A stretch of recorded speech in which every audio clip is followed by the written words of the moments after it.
Vous écoutez le podcast du marketing, épisode 238.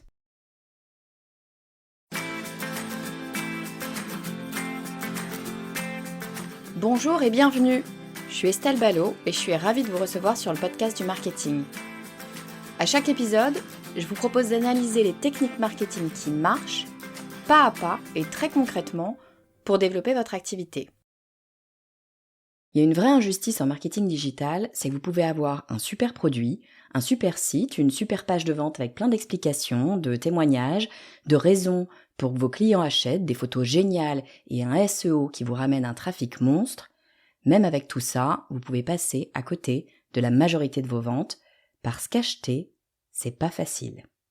La société de consommation qui a été créée dans les années 60 à peu près, nous a fait croire qu'acheter, ça fait plaisir, et donc qu'acheter, c'est facile. Sauf que c'est faux. Acheter, c'est faire un effort. En fait, c'est faire un gros effort, parce que c'est faire face à ses peurs. C'est fou à dire comme ça, mais c'est vrai, pour votre cerveau, acheter, c'est prendre une décision nouvelle. Et votre cerveau n'aime pas la nouveauté, parce que par définition, la nouveauté, c'est quelque chose qu'on ne connaît pas. Et si on ne le connaît pas, on peut se tromper, se faire avoir, passer pour un imbécile, voire pire, les trois à la fois. Du coup, même si on a l'impression qu'acheter c'est fun, en fait, dans votre tête, c'est vice-versa, en mode panique à bord, qu'est-ce que je dois faire et qu'est-ce qu'ils vont penser de moi. Donc si vous voulez vendre ce que vous avez à vendre, il va falloir donner un coup de pouce au cerveau de votre acheteur. Certains diront que vous forcez la main, que c'est du marketing agressif. Moi je dis que nenni, c'est aider l'acheteur à prendre une décision. Parce que notre cerveau n'a aucune envie de prendre des décisions. Il préfère faire l'autruche, c'est beaucoup plus pratique. Mais soyons honnêtes, dans la vie, on ne va pas très loin en s'enfonçant la tête dans le sable. Donc c'est sympa d'avoir de temps en temps quelqu'un qui vous met au pied du mur et vous demande de choisir. On y va ou on n'y va pas, mais on choisit. C'est exactement ça que vous pouvez faire pour aider votre client, le mettre au pied du mur. Alors, première stratégie pour déclencher l'achat, c'est ce que j'appelle le rôle modèle. Qu'est-ce que c'est que le rôle modèle ? C'est faire en sorte qu'une personne connue, qu'une personnalité, que quelqu'un qui a de l'influence sur votre audience, parle, soit vu, se serve de votre produit. Ça n'est pas nécessairement payer un influenceur. Attention, je parle pas d'influenceur, de stratégie d'influence classique. On peut l'utiliser, pourquoi pas, et ça fonctionne un petit peu de la même façon. Mais ce que je veux dire par là, c'est qu'on n'est pas obligé d'aller sur un système payant, sur un système où vous avez à avancer un budget plus ou moins conséquent. Non, le rôle modèle, ça peut être d'avoir une personnalité. Une personnalité étant une personnalité pour votre audience. C'est pas forcément la personne la plus connue au monde, mais quelqu'un qui a une influence sur votre audience et qui se trouve parle ou est vu en train d'utiliser votre produit, ça immédiatement, ça va avoir un impact sur votre audience. Ça va créer en fait cet effet un peu FOMO, Fear of Missing Out, ou combiné d'ailleurs avec cet effet de mode, j'ai envie de suivre cette fameuse tendance. Donc là, on a peur de manquer quelque chose et on a peur de ne pas faire partie de la tendance. C'est deux éléments super forts qui sont réunis et ça fonctionne très très bien pour déclencher ce fameux achat. J'ai un exemple ultra parlant d'une marque qui a utilisé cette stratégie du rôle modèle. J'ai eu le grand plaisir de recevoir sa fondatrice sur le podcast du marketing, c'est Béatrice de Monti. Elle est venue m'en parler sur l'épisode 59, donc un des premiers épisodes, ça commence à dater. Béatrice de Monti, c'est la fondatrice de la marque Merci Maman. Merci Maman, c'est une marque de bijoux et notamment de bijoux en lien avec la maternité, avec la famille de façon générale. Et qu'est-ce qu'a fait Béatrice ? Béatrice, ça date, c'est il y a une petite dizaine d'années, lorsque Kate Middleton est tombée enceinte du prince George, elle lui a fait parvenir par des moyens détournés, parce qu'elle savait que Kate Middleton ne pourrait pas accepter de cadeaux directement, elle lui a fait parvenir par des moyens détournés un petit bijou qui met en lumière sa relation avec son nouveau-né, le petit prince George. Il se trouve que Kate Middleton, quelques mois plus tard, a porté ce bijou et comme Kate Middleton est suivie par des paparazzis à peu près H24, en tout cas à l'époque, elle a été photographiée avec ce fameux bijou dans la journée où c'est sorti dans la presse, parce que c'est pas tout de suite sorti dans la presse, je vous laisserai écouter l'épisode, tout est extrêmement bien monté par Béatrice et son équipe, c'est pas du tout une histoire de chance, tout ça. C'est pour ça que je vous dis que c'est une stratégie. Ce n'est pas une histoire de chance, tout est extrêmement bien monté par Béatrice et son équipe. Quelques semaines plus tard, la photo sort dans la presse. Dans la nuit, les États-Unis et l'Angleterre se ruent littéralement sur les produits Merci Maman. Ça a été le début fulgurant de cette marque. Enfin, le début, la marque existait depuis quelques années déjà, mais en tout cas, l'essor fulgurant de cette marque Merci Maman. Allez écouter l'épisode 59 si vous voulez découvrir cette histoire. C'est absolument fabuleux et c'est une stratégie qui fonctionne extrêmement bien. Deuxième stratégie pour déclencher l'achat, c'est la stratégie de la deadline. Bien sûr, la stratégie de la deadline, c'est de dire attention, vous pouvez acheter ou vous avez cette promotion ou peu importe, mais vous pouvez acheter jusqu'à telle date. Vous n'avez pas tout votre temps devant vous pour prendre votre décision. Votre décision, elle doit se prendre entre maintenant et telle date. Après, il sera trop tard. Donc là encore, bien sûr, on joue sur cette fameuse stratégie du FOMO, Fear of Missing Out. C'est attention, là j'ai un temps limité, si je me décide pas, peut-être que je vais passer à côté de quelque chose. Mais en tout cas, ce que ça dit, c'est il faut prendre une décision. Ça ne dit pas achète. C'est pas ça que ça dit. Ça dit il faut prendre une décision. Et la décision, ça peut être d'acheter, de travailler avec moi, peu importe, ou de ne pas le faire. Et c'est ok. Mais tu dois prendre cette décision dans un temps imparti. Ça oblige le cerveau, ça oblige la personne, mais fondamentalement, ça oblige le cerveau à se poser et à se dire, cette décision, c'est maintenant qu'il faut que je la prenne. J'analyse maintenant la situation. Est-ce que c'est bon pour moi? Est-ce que c'est pas bon pour moi? Je vais prendre cette décision. Si on n'a pas ce petit quelque chose qui nous propose, qui nous incite à prendre la décision, c'est ce que je disais en introduction, le cerveau, c'est plus facile pour lui de ne pas prendre de décision parce qu'il ne prend pas de risque. Ou, toujours est-il, il pense qu'il ne prend pas de risque. Dans les faits, il prend le risque de ne pas avancer, de ne pas faire d'autre chose. Mais c'est plus difficile à concevoir. Lui, ce qu'il conçoit, le cerveau, et ce qu'on conçoit, nous tous, c'est le risque immédiat. On voit de façon générale l'immédiateté beaucoup plus facilement que le long terme. Donc il voit le risque immédiat, et le risque immédiat, c'est de se tromper. Effectivement, ce risque existe. Pour qu'il prenne la décision, d'analyser la situation, donc c'est déjà se mettre en situation d'inconfort, et de faire un choix, il faut lui donner une raison. La deadline, c'est une excellente raison. Une fois que tu auras laissé passer cette deadline, si tu n'as pas analysé la situation et donc pris une décision, tant pis pour toi, tu n'auras plus le choix de prendre cette décision. Et ça, enlever un choix au cerveau, c'est aussi embêtant pour lui. Donc, ça le met un petit peu les fesses entre deux chaises. Il y a une ambivalence, une ambiguïté. Il se dit, mais mince, qu'est-ce que je dois faire? Est-ce que je me mets la tête dans le sable ou est-ce que je prends une décision maintenant? Voilà, vous donnez l'opportunité de prendre une décision. Pour faire cette stratégie de la deadline, bien sûr, il faut s'y tenir. Il faut dire, vous avez jusqu'à telle date pour acheter ou ne pas acheter. Pour ça, pour le faire correctement, vous avez intérêt à le montrer visuellement à votre audience. J'ai des outils pour ça qui fonctionnent très bien. J'ai un premier outil très très simple qui s'appelle Motion Mail. Motion Mail, c'est un outil que j'utilise, moi personnellement, qui en fait, c'est tout bête, vous met un timer dans vos emails. C'est-à-dire que si vous envoyez un email à votre audience, à votre base email pour lui dire voilà, j'ai cette offre qui est valable jusqu'à telle date, vous pouvez montrer le timer qui déroule et qui dit l'offre expire dans 1 jour, 2 heures et 3 minutes, dans 1 jour, 2 heures et 1 minute, etc., etc. Ça, c'est très utile parce que ça rend concret le temps qui passe.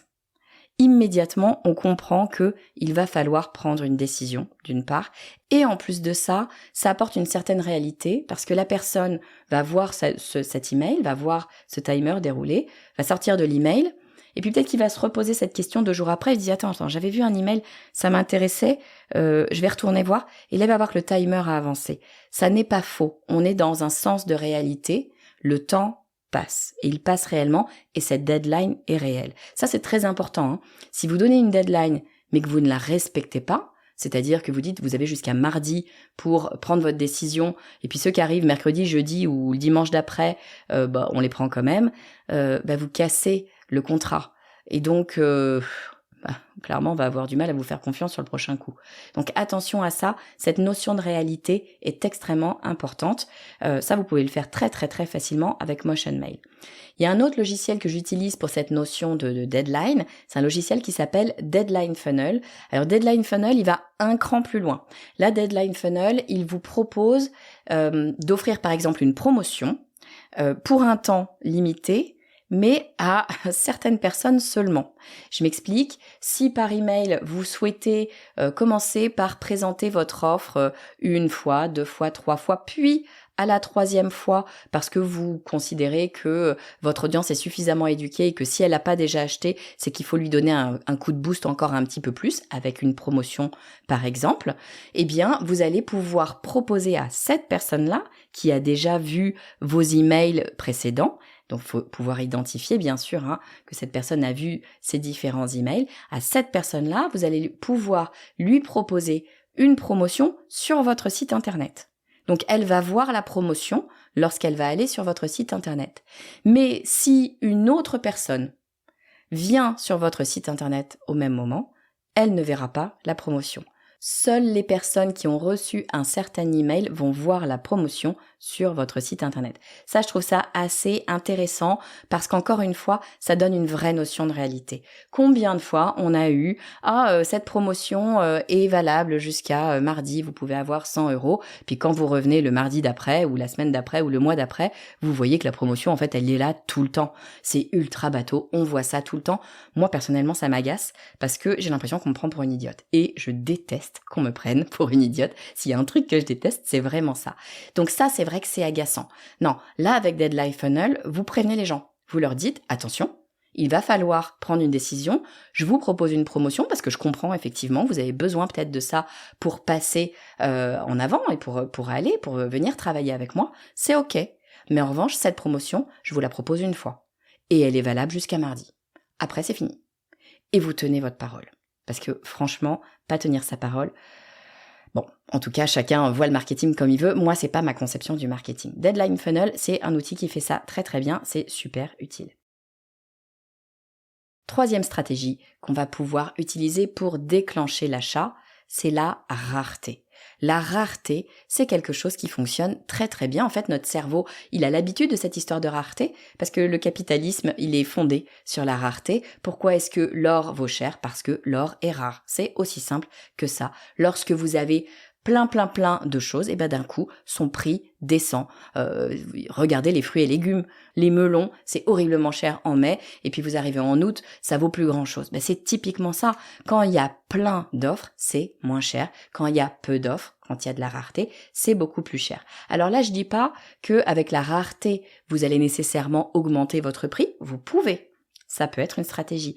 Mais en tout cas, la rareté va déclencher l'achat. Si vous dites, par exemple, j'ai 10 places pour tel événement, il faut absolument prendre une décision parce que si je la prends pas maintenant et que, in fine, j'avais envie d'aller à cet événement, il y a de bonnes chances que les 10 places, il y en ait plus. C'est le principe du concert de Beyoncé. Concert de Beyoncé, vous avez intérêt à être là très, très, très tôt si vous voulez avoir une place. Moi, personnellement, je me suis connectée 20 minutes avant qu'ils ouvrent le guichet de vente. Et là, j'ai eu un message qui m'a dit, vous avez 220 000 personnes devant vous. Bon, là, on a compris le concept de la rareté. Effectivement, il faut être là très, très tôt. Ce concept de la rareté fonctionne très bien parce qu'il vient donner une mesure de l'importance de cette prise de décision. 4e stratégie pour déclencher l'achat, c'est le sampling, le fameux sampling. En fait, il a quasiment toujours été là, mais je dirais qu'il y a une entreprise qui l'a très très bien fait, c'est Netflix. Netflix, qu'est-ce qu'il vous propose? Alors, je dis Netflix, à peu près toutes les chaînes par abonnement maintenant proposent ce genre de choses. Mais qu'est-ce qu'il vous propose? Spotify fait la même chose. Qu'est-ce qu'il vous propose? Ils vous disent, essayez Netflix pour 1 mois, c'est gratos. Ou pour 3 mois, je sais plus combien de temps ils vous proposent. C'est gratos, pas de problème. Alors, vous essayez Netflix parce que vous vous dites, après tout, c'est gratuit, ça peut être sympa. Les enfants auront des dessins animés, puis moi, je pourrais regarder un documentaire. On va tester. Typiquement, moi, j'ai mis le doigt dedans, je regarde très très peu la télé, j'ai mis le doigt dedans, j'ai pas du tout regardé Netflix, mais effectivement, mes enfants, je les ai mis devant Netflix plutôt que Gulli. Ah bah tout de suite, je me suis dit, tiens, la qualité des dessins animés est quand même plus intéressante, effectivement, c'est chouette. Bon bah c'était gratuit pendant 3 mois. Vous croyez vraiment qu'au bout de 3 mois, quand j'ai dit à mes gamins, bah non, c'est fini, les dessins animés de qualité, on va retourner sur Gulli, eux, ils étaient d'accord. Alors, eux, ils étaient pas du tout d'accord. Et en réalité, moi, j'étais pas d'accord non plus, parce qu'une fois qu'on a goûté à de la qualité, c'est dur de revenir en arrière. Bon, bah, total, je suis abonnée à Netflix, maintenant je suis abonnée à Amazon Prime, et je crois que je suis abonnée à Disney Channel. Je me demande si j'en ai pas un 4e dont je suis pas vraiment au courant. Donc oui, bien évidemment, cette stratégie du sampling, c'est-à-dire de faire essayer gratuitement votre produit pour un temps donné, c'est ultra efficace si vous avez un très bon produit. Ça, c'est un peu prérequis. Netflix, ils savaient que si vous prenez l'habitude de regarder Netflix, il y a de bonnes chances pour que vous restiez. Ça leur coûte pas plus cher de toute façon de vous faire essayer. Les programmes sont là, quoi qu'il arrive, les programmes sont là, que vous regardiez ou que vous ne regardiez pas, ça va pas changer le coût des programmes. Donc, autant vous faire essayer gratos, il y a une partie des personnes qui auront essayé, à mon avis une partie conséquente, j'ai pas les stats, mais une partie des personnes qui auront essayé, qui se diront, mais attends, hein, en fait c'est génial, je ne peux plus m'en passer. Si vous avez un très bon produit, vous allez générer le « je ne peux plus m'en passer » et là, vous avez tout gagné. J'en arrive à ma 5e stratégie pour déclencher l'achat, et là, c'est le fameux call. Ben oui, c'est le fait d'appeler, d'avoir une personne au téléphone pour pouvoir lever les derniers doutes. Alors vous allez me dire, non mais attends Estelle, c'est quand même pas une stratégie franchement très nouvelle, pourquoi est-ce que tu nous parles de ça ?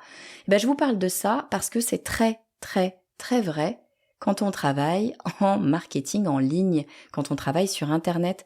Pourquoi ? Parce que la plus grosse barrière que vous avez lorsque vous vendez quelque chose sur Internet, c'est que vous êtes derrière un ordinateur. Enfin, en tout cas, votre acheteur est derrière son ordinateur et il n'a pas en face de lui une personne avec qui il peut échanger de façon absolument humaine. Et l'humain a besoin de l'humain.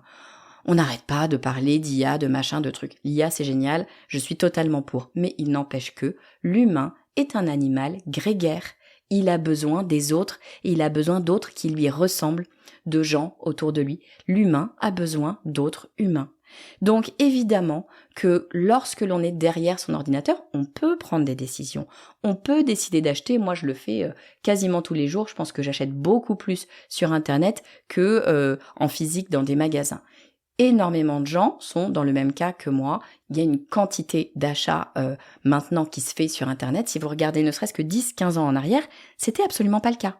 Donc c'est quand même encore très nouveau, en tout cas, encore une fois, dans notre cerveau. On n'a pas l'habitude de faire confiance à quelque chose qui est écrit. Voilà. Donc, si vous voulez lever les derniers doutes, surtout si vous avez un produit touchy, risqué, méconnu, où votre cerveau, enfin le cerveau de votre acheteur va se poser ces fameuses questions. Est-ce que je me fais pas avoir ? Est-ce que je prends la bonne décision ? Est-ce que on va pas rire de moi quand on va voir que j'ai acheté ce produit ? Ça, c'est des éléments extrêmement importants. Si les barrières risquent de ne pas avoir été toutes levées par votre site internet, ajoutez des calls de closing, on appelle ça comme ça. Moi, j'appelle pas ça du closing, j'appelle ça avoir une personne au téléphone qui peut vous expliquer exactement ce qu'il en est. Ça rassure, même si vous racontez exactement la même chose que ce qu'il y a sur le site internet au final. Moi, lorsque j'ai des personnes au téléphone qui hésitent à prendre l'une de mes formations et qui donc m'appellent, prennent un call avec moi pour savoir si la formation est OK pour elles ou non, en général, je dis la même chose que ce qu'il y a sur mon site internet. Alors je le dis différemment, peut-être que j'ai des exemples plus précis, mais il n'empêche que je raconte la même chose parce que ce qu'il y a sur mon site internet, c'est la vérité. J'ai pas enlevé des choses, j'ai pas rajouté des choses. Donc bien sûr qu'on va dire la même chose, mais c'est pas du tout pareil d'avoir une personne au téléphone. Ça rassure d'entendre la voix d'un être humain. C'est encore mieux quand vous avez la personne en vrai devant vous. Donc la visio peut être intéressante à ajouter d'ailleurs. C'est encore mieux si vous êtes en physique, en face de quelqu'un. Quand vous serrez la main de quelqu'un, il se passe quelque chose. Mais si on ne peut pas le faire, le call est déjà bien mieux que le seul site internet. Donc c'est peut-être quelque chose à ajouter. Et d'ailleurs, accessoirement, avec le call, vous pouvez utiliser des stratégies qui permettent de déclencher l'achat dont on a parlé juste avant, comme par exemple le testing. Vous pouvez faire une démo en live et montrer ce qu'il y a dans votre produit, ce qu'il y a dans votre service, par exemple. Aucun problème avec ça. Donc je récapitule mes 5 stratégies pour déclencher l'achat. La première stratégie, c'est peut-être la plus dure à mettre en place, mais elle est diablement efficace, c'est le rôle modèle. C'est avoir quelqu'un qui a de l'influence sur votre audience, qui utilise ou qui est vu en train d'utiliser votre produit. Et ça va déclencher à la fois un effet de mode et à la fois une stratégie de FOMO. C'est extrêmement efficace pour emmener les foules avec vous.